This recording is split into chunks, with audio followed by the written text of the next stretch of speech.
So in today's class we are going to see electric potential due to system of charges in the absence of electric field. हमें electric potential find out करना है किसके वजह से, system of charges, यानी कि बहुत सारे चार्ज होंगे, लेकिन चार्ज किस तरह के होंगे, एब्सेंस ऑफ इलेक्ट्रिक फील्ड बोल रहे हैं। सो इलेक्ट्रिक फील्ड कौन क्रिएट करता है, इलेक्ट्रिक फील्ड क्रिएट करता है सोर्स चार्ज। तो हमें यहाँ पे कोई सोर्स चार्ज नहीं बनाना पड़ेगा, क्योंकि सोर्स चार्ज बनाएंगे तो प्रेजेंस ऑफ इलेक्ट्रिक फील्ड हो जाएगी, हमें एब्सेंस ऑफ इलेक्ट्रिक फील्ड देखना। सो एब्सेंस ऑफ इलेक्ट्रिक फील्ड के अंदर हमारे पास टेस्ट चार्ज रहेंगे। सिस्टम ऑफ चार्जेस का मतलब क्या हो गया, टेस्ट चार्ज रहेंगे। उन टेस्ट चार्ज के वजह से हमें इलेक्ट्रिक पोटेंशियल फाइंड आउट करना है किसी एक पॉइंट पे। So let us draw it. System of charges का मतलब है आपके पास बहुत सारे चार्जेस रहेंगे। लेट अस सपोज Q1,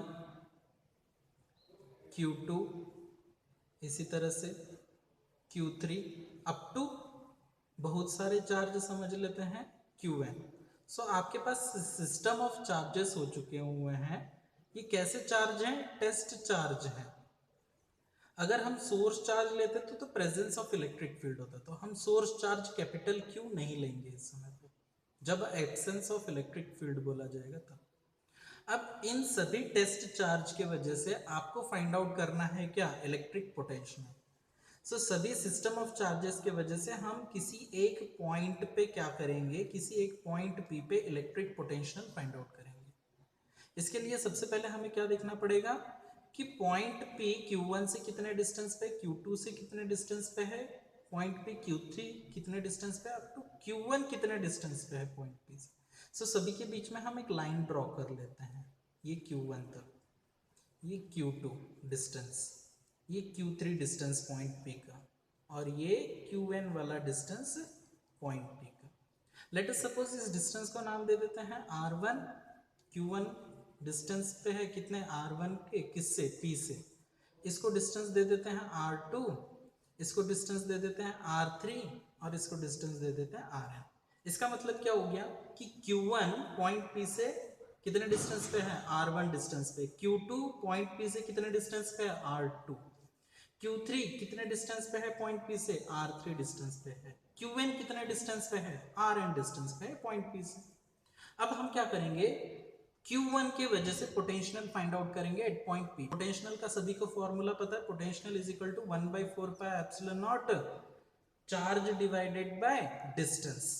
अब ये चार्ज सोर्स वाला भी हो सकता है, लेकिन हमने तो यहाँ सोर्स नहीं लिया है, कौन सा लिया है, टेस्ट। सो टेस्ट चार्ज रख दो। सो लेट अस फाइंड, आपको पोटेंशियल फाइंड आउट करना है किसके वजह से, Q1 चार्ज के वजह से, कहाँ पे, एट पॉइंट P।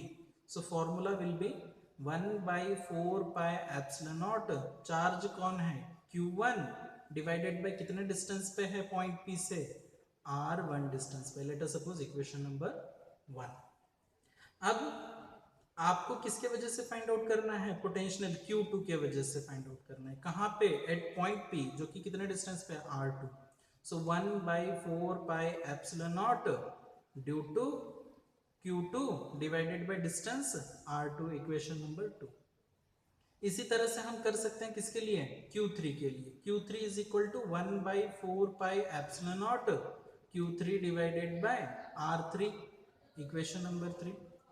अब ऐसे ही कहां तक जा रहे हैं हम, nth चार्जेस तक जा रहे हैं। So V Q nth is equal to, potential का फॉर्मूला 1/4 पाई एप्सिलॉन नॉट, कौन से चार्ज के वजह से, Qn चार्ज के वजह से, जो कि प्लेस्ड है कितने डिस्टेंस पे, पॉइंट P से, Rn डिस्टेंस पे है।